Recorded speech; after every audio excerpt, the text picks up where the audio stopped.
நம்ம கோலிவுட் டைரக்டர் அட்லி அவர்கள் வந்து பார்த்தீங்கன்னா, கையில 2 படம் வந்து பயங்கரமா வச்சிருக்காரு. 2மே பார்த்தீங்கன்னா, பெரிய பெரிய ஸ்டார் வச்சு தான் வந்து அவர் எடுக்க போறாரு. அதுல ஃபர்ஸ்ட் ப்ராஜெக்ட் என்ன அப்படின்னு பார்த்தீங்கன்னா, நம்ம சல்மான் கான் அவர வச்சு தான் எடுக்க போறாரு. அண்ட் இந்த படத்துல யார் மியூசிக் போடுறாங்க அப்படின்னு பார்த்தீங்கன்னா, நம்ம அனி அவர்கள் தான் வந்து மியூசிக் போடுறாங்க. அத தாண்டி இன்னொரு விஷயம் என்ன அப்படின்னு பார்த்தீங்கன்னா, இந்த படத்துல யார் ஹீரோயின் அப்படின்னு பார்த்தீங்கன்னா, நம்ம நேஷனல் கிரஷ் ரஷ்மிகா மந்தனா வந்து ஹீரோயினா நடிக்க போறாங்க. ஸோ இந்த ஒரு ப்ராஜெக்ட்டுங்களா. 2வது ப்ராஜெக்ட் என்ன அப்படின்னு பார்த்தீங்கன்னா, எப்படி சல்மான் கான் வந்து ஒரு பெரிய ஸ்டாரோ, அதே மாரி 2வது வந்து யாருன்னா, நம்ம அல்லு அர்ஜுன். அவர வச்சு இப்ப வந்து அடுத்த ஒரு படமும் பண்ண போறாரு. சோ இந்த படத்துல யார் மியூசிக் போடுறாங்க அப்படின்னு பார்த்தீங்கன்னா, நம்ம சாய் அபியங்கர். அவரு பார்த்தீங்கன்னா, ரீசென்ட்டா யங்ஸ்டர்ஸ் மனசெல்லாம் வந்து கொள்ளையடிச்ச ஒரு மியூசிக் டைரக்டர் தான். "நீ பேச லைட்டா அசக்கூட" அந்த மாதிரி சாங் போட்டு பயங்கரமா ஹிட் குடுத்தவரு.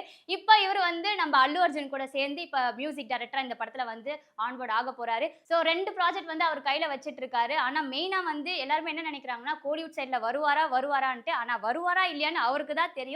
சோ நம்ம அட்லி அவர்கள் வந்து கையில 2 படங்கள் வந்து வச்சிட்டு இருக்காரு. சோ இந்த 2 படங்கள்ல நீங்க எந்த படத்துக்கு வந்து ஈகரா வெயிட் பண்றீங்க அப்படின்றத மறக்காம கமெண்ட் செக்ஷன்ல போட்டுருங்க.